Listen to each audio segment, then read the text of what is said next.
Staying Alive UK. Share your story. Hello and welcome to the Share Your Story podcast series, a business biography, their story so far. I'm Michael D. Groot and I'm your host. My purpose through this podcast series is to inspire you to take the next step towards your new business venture or indeed develop your existing business even further. I only interview business owners who employ less than 9 employees, and mostly they will be on their own. So let's get straight to it.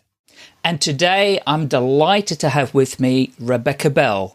And before you hear from her, let me just give you a couple of sentences of introduction. So Rebecca is driven by the challenge of making positive change happen in technology and digital business via effective communications, marketing, and stakeholder engagement. With more than 20 years' experience across a range of marketing, strategic planning, communications, sales acceleration, and enablement disciplines, she excels in building teams and strategies that accelerate business success and create advocacy. Her focus is Her focus is on getting things right in 3 areas: the right comms or marketing strategy, communications, content, and messaging which delivers impact, creating strong engagement with your audiences. Rebecca, welcome to the Share Your Story podcast. How are you today? I'm doing great, Michael. Thank you for having me. Oh, fantastic. I stumbled a little bit over some of those words. I apologize. And there are some big words in there, and I really would love to hear more about them. But what I'd like to do, if it's okay with you, is we start off with learning a little bit about you, a little bit about your history, your personal life, like where were you born, where did you live, where did you move to, where did you go to school, and say a little bit maybe about your family or your hobbies and your interests. Just paint a little bit of a picture for people out there about Rebecca and who she is. Sure. Well, although some people don't like saying their age, I'll tell you how old I am. I'm 44 years old. It was my birthday this week. And Congratulations. Well, thank you. I'm getting older every year. So I was born in Oxford, and my parents were both medical. My father was a doctor, a professor of medicine, and my mother was a nurse, and they met in a hospital somewhere in Oxford.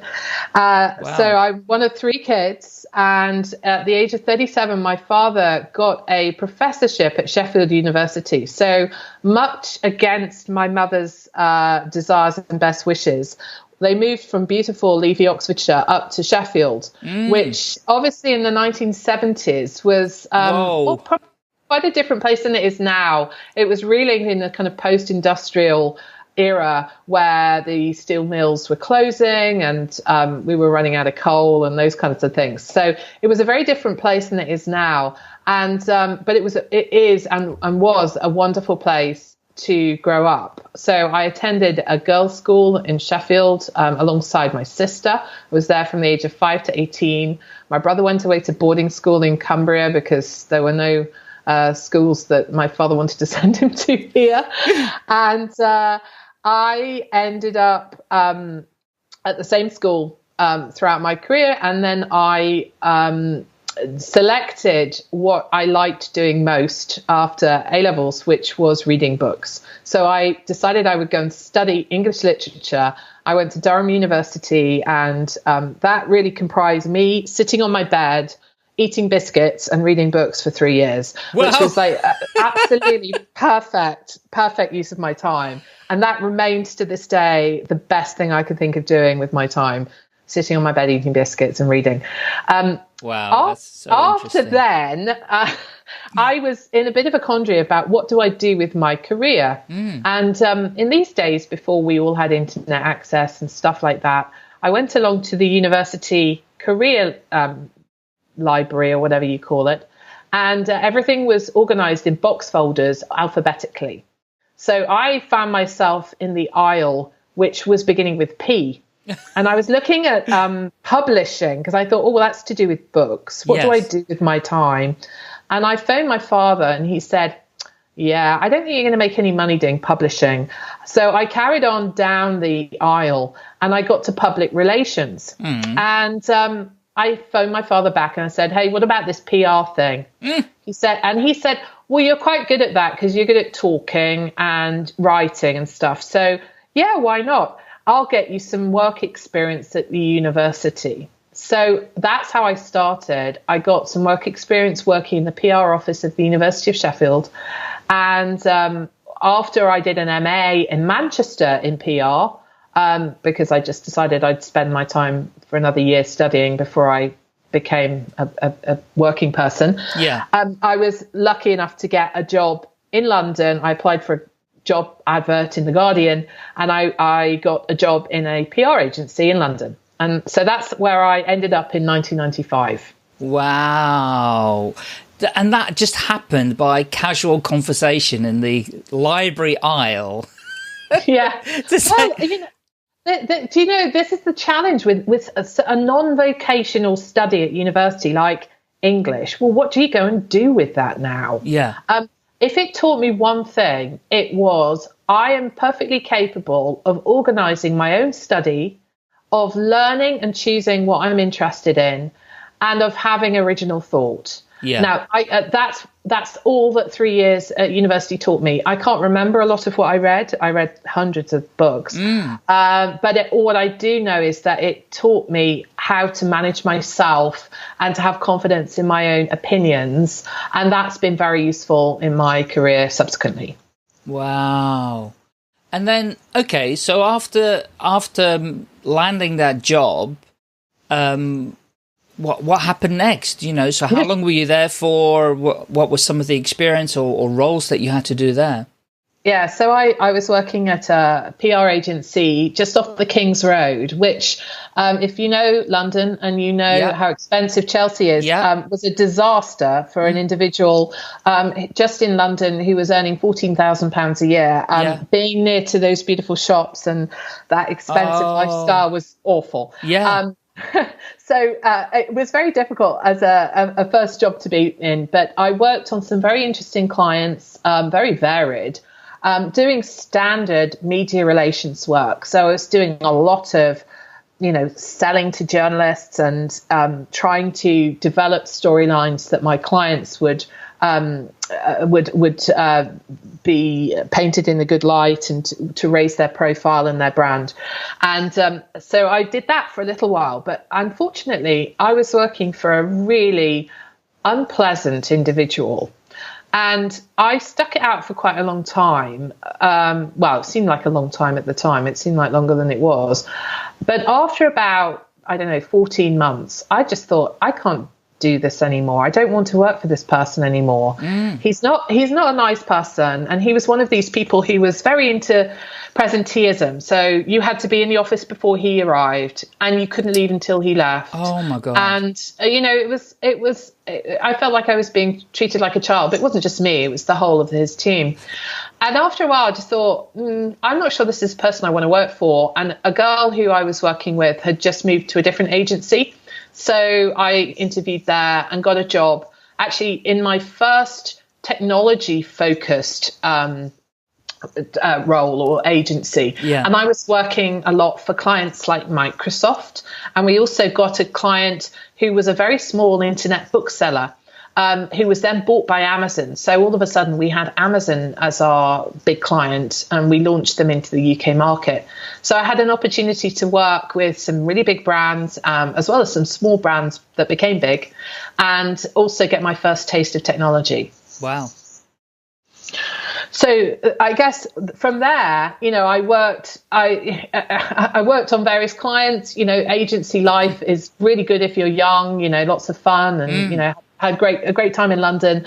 And I then decided I thought I needed to probably grow up a bit. So I moved from that agency to another one, which was a bit more into reputation management, crisis management, corporate PR. And I think that rounded my experience off a bit. So it was less about, trying to get column inches and more to do with managing the overall reputation of brands and helping them with sticky issues. From then, I decided that I'd done with agency life. Right. And I really wanted to get under the skin of one customer or one client. And the only way of doing that was to move in-house. So Yeah. I got a job running PR for the RAC, so the motoring organization. Wow. And so they had quite a big team. My team was about 10 people. We ran a 7-day-a-week press office. So I was forever on call with journalists wanting interviews about anything from, why is this road closed, to traffic and travel issues with the snow, through to, serious issues around things like using the hard shoulder as a running lane or other road safety issues. And so I was really active, doing a lot of radio, a lot of television interviews, and it was a blast. I really had a great time. I built a really good team, had a lot of fun, learned a lot about how the media works. But then I decided to have my first child, and that really wasn't going to be very consistent with all of these trips down to Millbank on a Sunday afternoon to do interviews. So, and at this time, actually, the company was bought by Aviva, the insurance company. Yes. And culturally, it was a really interesting time because here was a brand, the RAC, which was really associated with being the motorist champion. And then on the other side, it was being bought by an insurance company. And, insurance companies have a slightly interesting reputation, where most consumers are concerned. So I really felt there was a bit of dissonance in the brand becoming part of Aviva. Yeah. And at that point, I decided I wanted to leave and do something different. And I ended up at Shell, the oil company, actually. Yes. And that was an interesting job. A lot of people sort of asked some questions. Why on earth would you want to work for such a big company who are responsible for some, environmental issues? That was their opinion.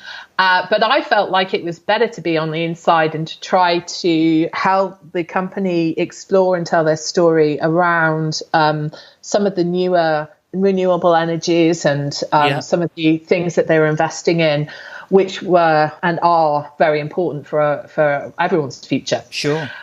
So that's why I took the role. But actually, I wasn't there for very long because, long story short, I ended up getting tapped on the shoulder by somebody who was looking for somebody to do executive comms for one of the sales leaders at Cisco Systems. Right. And for me, this had been nagging in the back of my head for a really long time, which was, look, you can do communications, you can string a word together, you can, write quite well, you understand how to deal with messaging and to start persuading and engaging with audiences. You know how to do that stuff.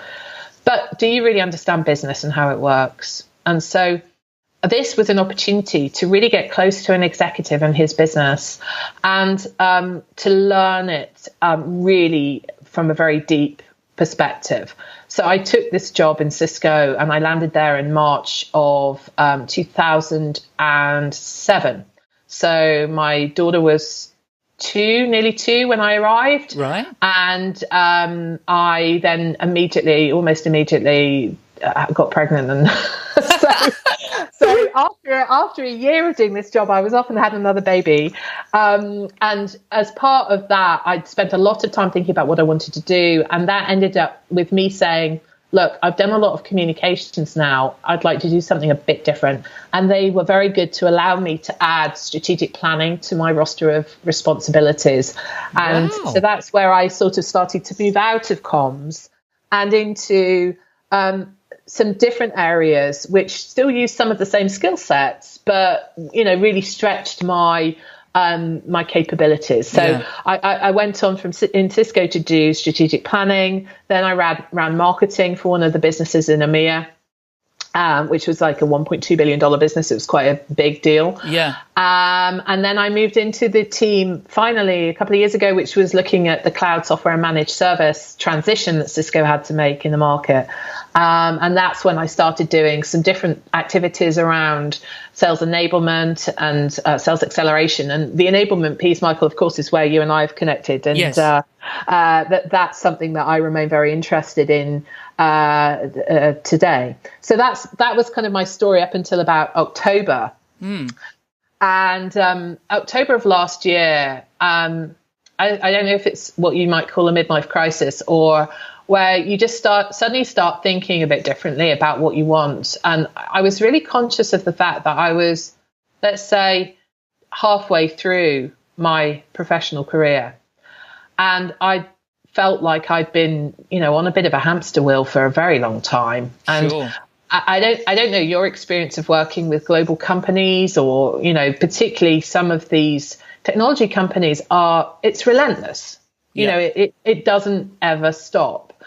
And you really need to carve out time to think about what is it that you're doing? What do you want to do? And is what you're doing today on that path?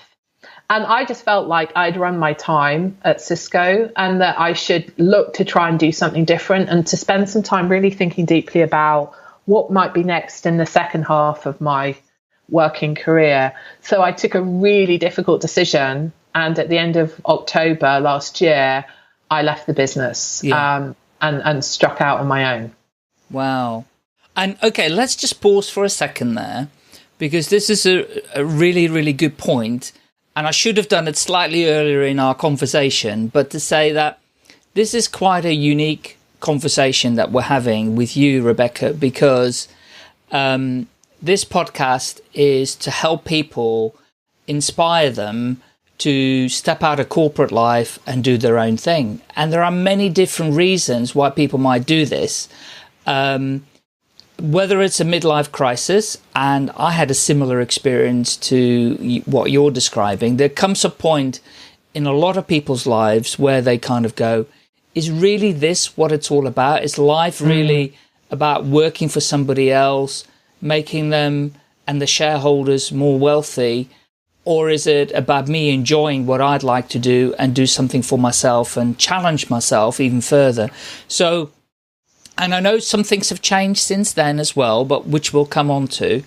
So the first bit, and I'll just ask you another question. Was there anything in particular, one thing that you would say that drove you to say, I want to leave and do something for myself? I think it was a combination of a lot of things. I think I'd become a bit myopic about what I was spending my time on. And I wasn't really sure anymore what it was that got me out of bed in the morning. And I felt like that is a really dangerous place to be in. I felt like I was sort of sleepwalking through days and weeks and, months. And then suddenly you'd find yourself having completed another quarter, another fiscal year, onto the next one. And was I really challenging myself to think about, what do I want to do with my time? To your point, is this it? And, spending a lot of time in a big company is comforting, but also sometimes you get sort of Stockholm syndrome around the things that you're prepared to accept that you don't perhaps like about the way things are run, or the things that you might want to do more of, but you're not perhaps able to find a path to do that in the company in that point of time. And that's really where I was. I was thinking, I'm not quite sure what it is I'm here to do, but is this what I want? And am I just sort of sleepwalking through this? Or is it time to give myself a short, sharp shock and think more deeply around the next 20 or so years of my working career? So I don't think there was one thing, but it really built up on me over time that I felt now is the time. And by the way, I know quite a lot of people, not just from my old company, but just in my working and my working network, who have come to exactly the same point as me. In fact, there was a leaving do last night for somebody I know very well who had exactly the same thing. Like, okay, I've done this for 16 years. It's time. Yeah. I think it's amazing when people get that realization, and it's a bit weird, isn't it? It's like a calling, but you're not really sure why you're doing it, and you've got to feel brave, but something just pushes you forward to do it anyway, and you may not know what's going to happen next, but you still are brave enough to just do it. Yeah. And it's funny because I'm not naturally entrepreneurial. It's funny, my husband actually is a freelancer and has been for the last 25 years. Yes. And so it was an even more challenging decision because he was sitting there going, what are you doing? You know, here is your stable salary dropping into your bank account at the end of every month. Yeah. Here is your, benefits package, which is nice and generous and comforting at a company of that size. I also had things like shares and bonuses and stuff like that, which all contribute to this feeling of comfort. It cocoons you. It's safe. Yeah. And so he just couldn't understand why I was compelled to try and make a change, and I couldn't really tell him why either. It's probably why I articulated it in not a very good way to you a minute ago. But so originally he was like, well, what if we both fail? And I said, but Matt, you've been successful as a freelance. He's an editor, you know, he edits TV programs. Right. So he had been successful in doing this for the last 25 years. And I said, well, why would I be unsuccessful trying this? Yes. So he was uncomfortable to start with, particularly because, and I should have said this earlier, I grew up in Sheffield. I now live in Sheffield again because about 4 years ago, I decided that bringing my kids up in London wasn't something I wanted to do. Oh, wow. And so I think, I mean, at this point, I think my husband thought I was really going crazy. But I just said, well, hey, let's move. I work for a global company. I'm in a global role. It doesn't matter where I work. They don't need me to be in an office all the time. So why wouldn't I work at home more? Yeah. I did a lot of business travel as long as I'm still prepared to do that. So we moved. And of course, for my poor husband, who is a TV editor, well, anybody who knows anything about the TV industry in the UK would know that Sheffield is not the beating heart of the UK media industry. So I had kind of forced him to spend most of his time seeking work in Manchester, where, you know, he continues to work and edit for the BBC and do a lot of work. And in fact, it's what he likes doing. It's a lot of sport. He enjoys that. Well, and was that before the BBC moved? No, they had just moved up. So actually it all kind of fitted together quite well. Absolutely. But he had to work really hard to get into that because he'd never worked for the BBC before. No. So he really had to graft, and it's not easy. So I kind of created this level of difficulty for us as a family, which is for both of you. Yeah, let's move. And now I am now leaving my comfy role, and we're in a situation where I will have to find work, and I'm not going to find that easy. So, I created a few hurdles, but the interesting thing about striking off on my own was it forced me to think again. All right, what is it that you really enjoy doing? And over my time, particularly my time at working at Cisco, I had wonderful exposure to lots of different tasks and activities. So I've been in marketing, I've been in planning and strategy, I'd been in sales acceleration, I'd been in communications, I'd actually also been in inside sales. So there were lots of different roles and responsibilities I'd had access to. And actually, I could probably do a lot of things as a consultant working for other companies in any of those areas. But here's the challenge. What do you want to do? What do you enjoy doing? What makes your heart beat faster? Yeah. And it forced me to say, of all of those things I've done, what am I really good at and what do I enjoy most? And so I really zeroed it in on the things that you called out at the beginning of the podcast. Yes. So the strategy, I love articulating and helping a business build a strategy that makes sense and is compelling and has resonance in the market.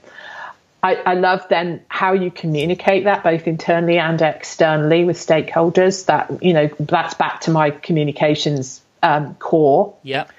And then the whole piece on engagement, like how do you engage audiences? How do you build an audience who want to follow you? How do you demand attention, but do so by creating dialogue and true value and a real value exchange with your audiences? Yeah. And that is something that I've become much more interested in through social media and also through writing, which is something that I enjoy doing myself. So I really zeroed in on those things and thought those are the things I'm going to try and build my consulting business around. Brilliant. Sounds amazing. It kind of, well, and what did you call the company? I know the name, but I want other people to hear it because I love the name too. What was the name? Right. So the name was Good With. And a few people looked at me like, what is that name? But when I was thinking about doing this, I was thinking, what am I good with? What am I good with? What am I good with? And I thought, well, that's the name of the company. And then it could start to lend itself to a much broader set of applications if I wanted to grow it. That's right. So good with strategy, good with communications, good with engagement. That could be good with marketing, good with social media. It could be good with events. It could be good with lots of things. Yeah. Good with PR or whatever. Yeah. So I felt like it could extend if needed. And so that's what I was trading as. And the one thing I'll add to that as well, I mean, good with storytelling, because how I got to notice you more than anything was your ability to talk authentically and share stories completely from the heart. And I've really honestly never seen anybody write like you do. It totally captured me and got me wanting to learn more about you. And because you, and maybe we'll come on to that in a bit, but, it hasn't all been smooth in terms of running your own company and, spending the time on it and ignoring other parts of your life. And, but you shared it openly with people. You didn't hold back, because, there is a lot, I believe, unfortunately, using a term coined by Donald Trump, but hashtag fake news. There's a lot of fake news of small businesses out there that kind of go, yeah, everything's fantastic. But really deep down, it isn't. They're working so hard, not getting anywhere a lot of the time.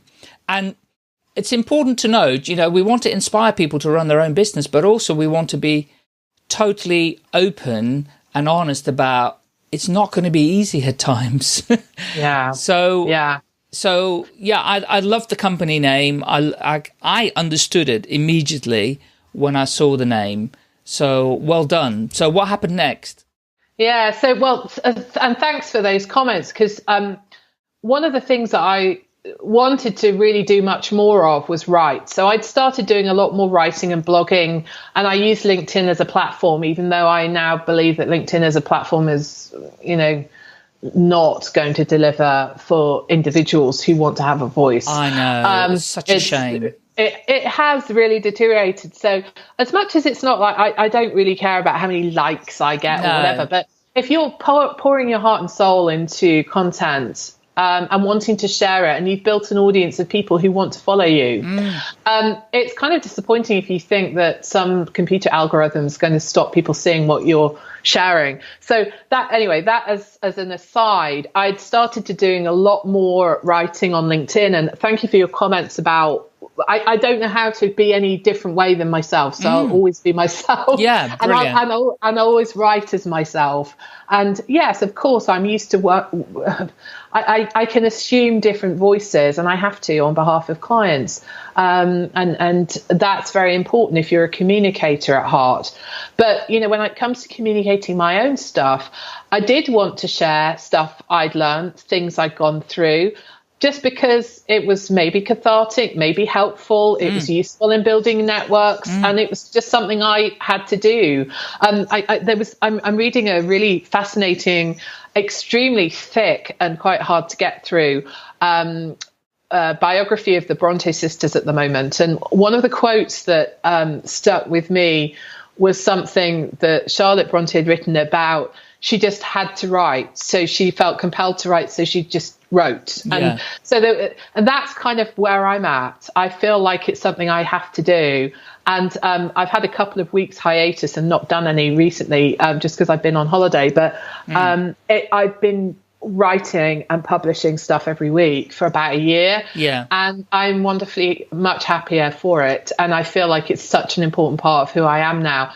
And it's also been a very useful way of building my network, getting into dialogue with interesting people. And it's been a marketing tool, because as part of doing it, I've actually attracted clients who asked me to write for them. Yes. So, and these are people I don't know. Yes. So most of my client work in Goodwith had come from my network. So people I'd worked with before who wanted me to work with them on various projects. Yeah. And I had, I was busy. I was very busy. But at the same time as doing that, I was also doing some stuff that really was a dream come true for me, which was, will you write for me? And for me, I'm like, I'm a writer. I'm now a writer, which is what I've always wanted to do. So it's been, that stuff has been tremendous.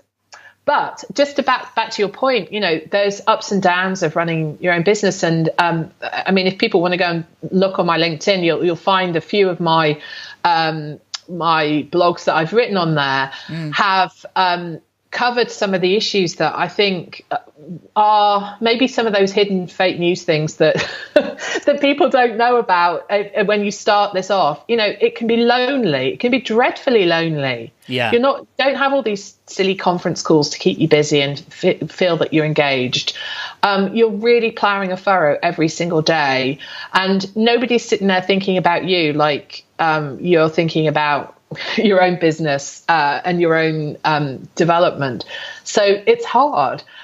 You also have to do a bunch of stuff that's really boring, like, administrative stuff, recording all your receipts and, every single thing that you can imagine until you get to the point where you could afford to pay someone to do it for you. That's all stuff that's on your shoulders all of a sudden. Yeah. So the kind of loneliness, the admin heavy thing, and also the fear that you're never going to get another client. So if somebody comes to you and you're already busy and they want you to help on something, your number one response is probably going to be yes, even though it might see you working weekends and every evening till very late, because there's this fear factor that if I say no, I may never get another project in my life. Totally. Yeah. So I think all in all, and this kind of comes around to where I guess I'm at right now, which we should probably cover, is I started doing the writing, and that could have been something I could have continued whilst at a company as a side project. But I decided, as you know, to leave and set up on my own. So I was consulting for about 7 months on my own. And I have to say I was busy all the time. So I was terribly lucky that I got projects immediately, and I got other projects as one ended, another one began. And so I was really doing quite well until I was just finishing off a project in March time of this year. And I got a text message from a former colleague who said, hey, there's this job at the company that I'm at. It's right up your street. Do you want to come and talk to us about it? So it was totally out of the blue. Yeah. It was very unexpected. It wasn't something I was looking for. I certainly wasn't applying for jobs and sending my CV out willy-nilly. But I suddenly thought, well, maybe I should look at it, because I believe you should look at everything that comes your way. Yeah, I mean, the thing is, it's about having an open mind and not being closed, and the thing is, let's say a company might call you to talk to you about a job, but if you're running your own company, you might get a massive piece of work out of it. So why don't you go and talk to them?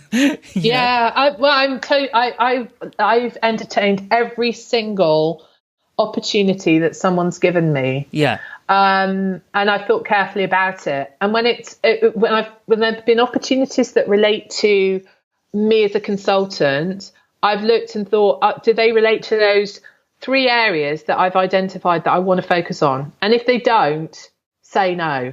I mean, I had a lot of people come to me to say, do you want to do business development work for us in the UK? We'll offer you a day rate. I don't do that. I'm not a salesperson. And so I could do it, but that's not how I want to spend my time. So I said no to those things. Yeah, well done. As much as it's sometimes hard when somebody offers you money or whatever. But when it comes to jobs that people, recruiters or whatever had introduced me to, I'll always go and talk to them. I'll go to interviews as well, not because I'm necessarily looking for a role, but just because, as you say, you don't know where this could go. And it could also be something that you really want to do. Absolutely. And as it happened, that's where this thing ended up going with this job that was offered to me, or not offered to me, was suggested to me by text, was I ended up interviewing for the role. I flew to Germany for a breakfast interview, which is, absolutely the worst time of day for me. And somehow I got the job. And so I started a new role, full-time role. Congratulations. Quite unexpectedly, about a month ago. Thank you. Yeah, it's one of those things, Michael, where you think, it was a hard decision, because I was like, well, and a few people said to me, including my husband, why would you want to, having said, why would you want to leave your role and go freelance? Now he was like, why would you want to leave your new world and your new life, which has been successful, and go and do this? Yeah. So I had a few of those comments from people, but my gut said to me, look, this is an opportunity.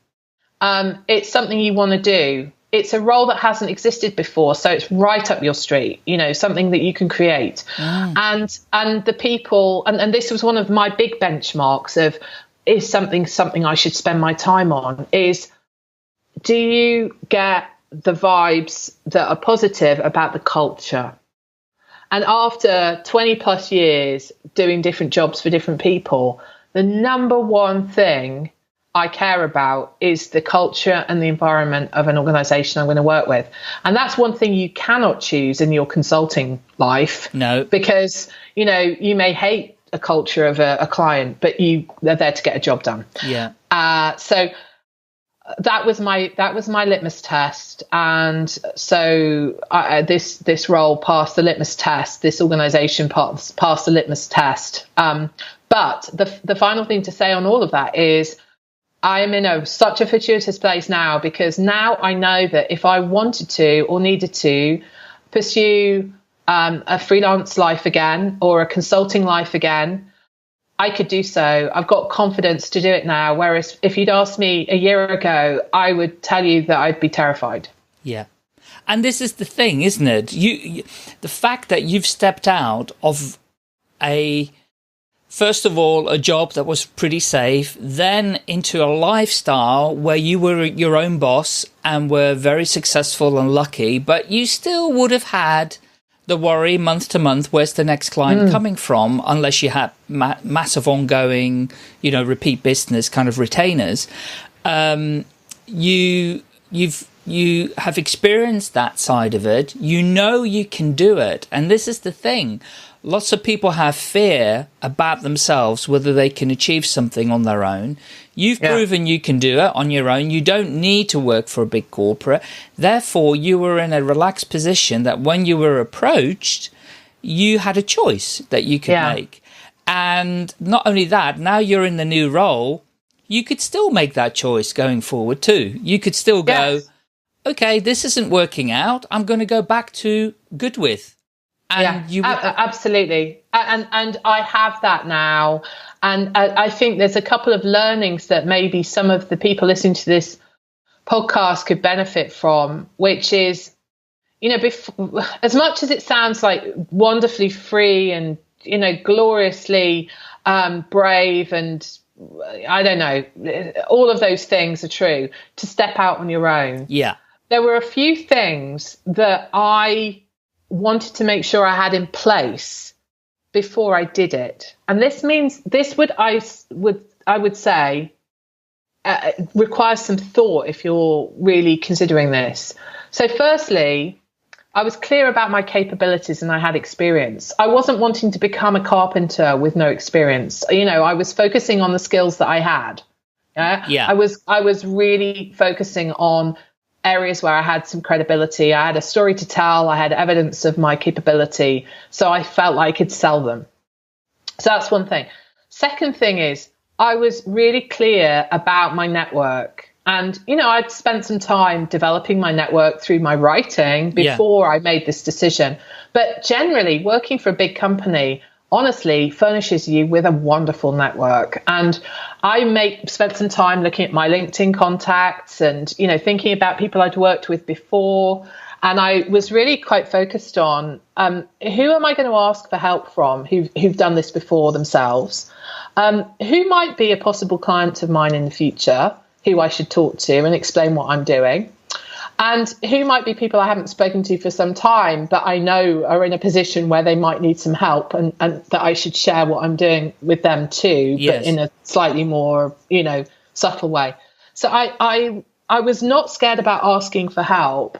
I was therefore got confidence from learning from other people, but also I tested what I was trying to do with a few people who I thought, this person could be a client of mine. And they responded really positively to the point where I thought, I'm going to get some work out of these people. So for me, it wasn't that scary, because I felt I'm not launching a new business with no notion of being able to attract a client.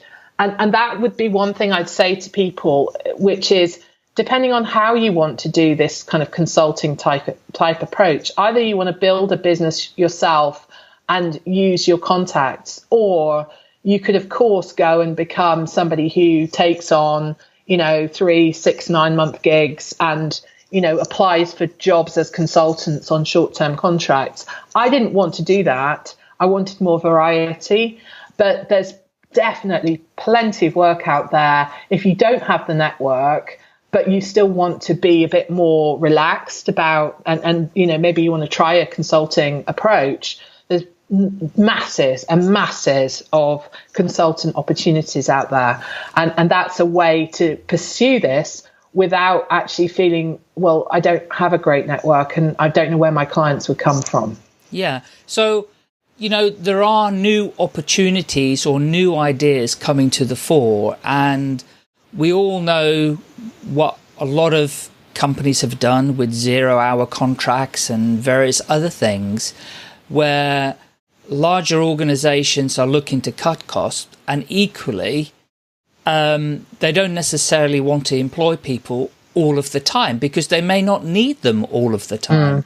Even in the area of strategy and communications and PR and all of those areas that you specialize in, people may only need you for a short period of time just to point them in the right direction, maybe to touch base again every 6 months or so, but they don't need anybody there perhaps full time. I mean, I know a number of charities that work that way. They don't need a PR expert with them full time.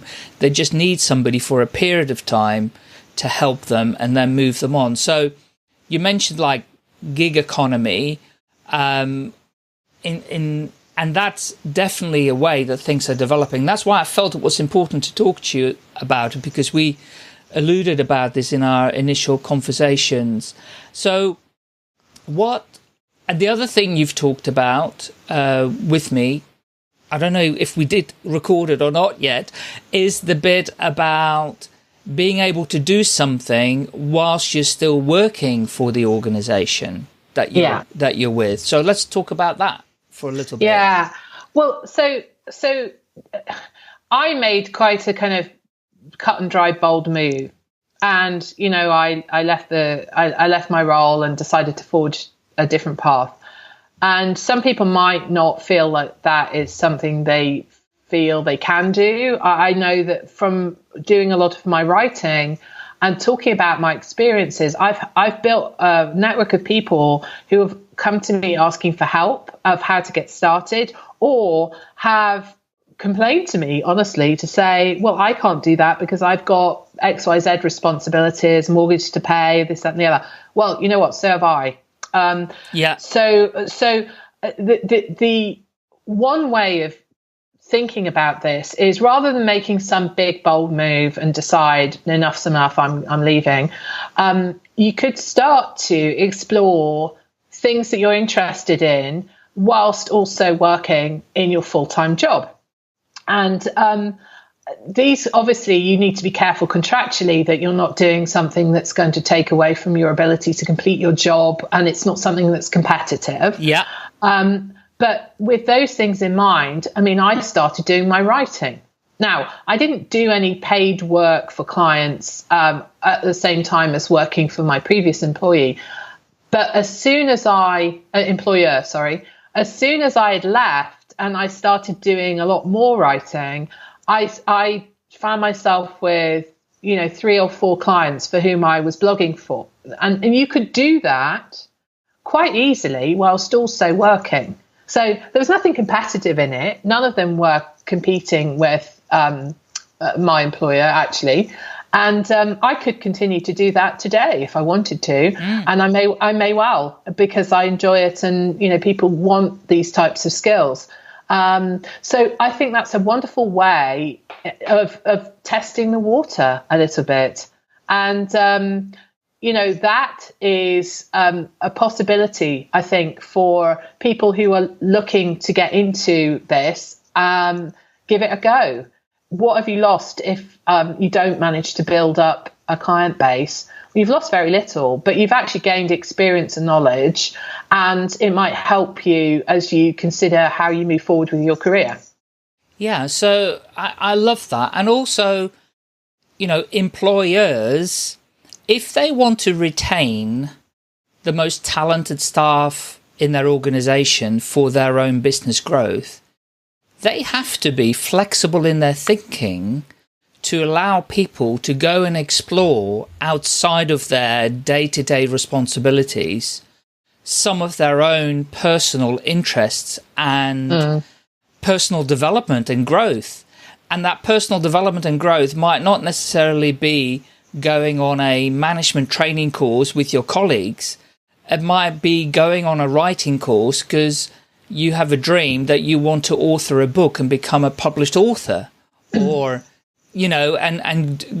or becoming a speaker and speaking about topics that you're passionate about, or doing whatever it is that is not tied to the business that you currently work in. And I think it's important to be, if you can't make the courageous step to leave and start your own thing, then let's be courageous, get more fulfillment in your life, business and personal lives, by going to your employer and saying, I want to do something outside of my own job. And I think a lot of employers now are actually seeing this as a value point for their diversity of thought and, new ideas. So, for example, a lot of big companies are very happy if you want to serve as a non-exec director on a board or do voluntary work. I mean, whilst I was at Cisco, I did a lot of student mentoring, actually, and I loved it. Yeah. I mean, it makes you feel good to help, for sure. So you definitely get something back. And you learn something so much from working with people of different generations. I might think I know it all. I definitely don't know it all. And spending time with people who were at the beginning of their careers or, as students, I learned tons. I learned a lot about stuff I don't know, and oftentimes you don't know what you don't know. And so I think doing all of that stuff, but it'll give you some feel good factor. It will certainly, a lot of companies like to do it because they like to be seen to be giving back. But also they value the influx of ideas and experiences that you wouldn't normally get in that organization by merit of employees going out and doing different things. So I think it's a win on every single part, and something actually I need to kind of get back into that groove in my new role is to find some ways of doing that. I mean, I do a lot of going out to schools, and I do interview practice with kids, and that kind of stuff is fun, and they appreciate it such a lot. So yeah, those are simple things that you can give that you'll also you'll get a lot of value in return. I think that whole contribution bit is what we as human beings, enjoy. We love to contribute and give something back to other parts of people that are wishing to get started and are early perhaps in their lives, or even, they have retired as well. So there are so many ways I think that we can look at, whether it's starting your own business or doing something alongside your existing employment, or, even saying to your employer, right, I want to go part-time because I want to go and develop my own business, but I don't want to leave you yet. Are you willing to help me? And, sometimes you have to be brave and have those conversations, don't you, really? Well, absolutely. And I think oftentimes people are surprised how willing employers are to accommodate these types of requests. I mean, of course, not every single culture is up for this. No. One of the things I really value of working in international companies is their approach to inclusion and diversity is usually quite well developed, because they have to. You have to understand that you've got employees all over the world who may work different days of the week. In the Middle East, Sunday is a working day. I know. And these types of things where it forces the corporate organization to think. Yeah. And so I think I've benefited a lot from the visibility to this, working at Cisco and now at VMware. This wonderful exposure to different cultures, and therefore these companies find it easier, I think, to take some of these things seriously. And that's not to say there aren't a lot of companies in the UK who really have built their culture on a platform of inclusion and diversity, of giving back, of being very community oriented. Those are the types of companies I've enjoyed working with and for, to be honest. Yeah. Oh, Rebecca, we could talk about this topic. It's a very fascinating topic for me to talk about, and thank you so much for sharing all your ideas, your thoughts, your advice as well, because you've already given the bit of advice that I would ask at the end. What was the one bit of advice? And you actually gave it a few minutes ago, which is absolutely brilliant. So thank you so much for your time. I know we're going to meet in person very soon in the next couple of weeks. So I'll look forward to that. And I definitely look forward to seeing your other articles pop up on LinkedIn, and look forward to engaging with those as well. They're always really fun stories to read and to find out what's going on in your world of business and personal life as well. So, and thank you for doing that, because it is really, really tough for a lot of people to talk about themselves, and very often tiny little stories that I advise people to tell better stories about themselves, and they always struggle, and they're going to go, and no one's going to be interested in my story. And actually the opposite is true. Yes. People are totally interested in people's stories, not in I am, I'm a consultant, I'm a director, I'm a managing director or whatever. They're not interested in that bit. They're more interested in what you've just shared with us today. So thank you so much. Keep up your amazing work. Fantastic success in your new role. I know it will go absolutely brilliantly, and you will bring with you into that organization some absolute amazing wise knowledge about running your own company and helping them think differently too. So thank you, and I'll see you very soon. Yes, thank you, Michael. It's been a pleasure talking to you. All the best. Bye-bye. All right. Bye. Staying Alive UK. Share your story.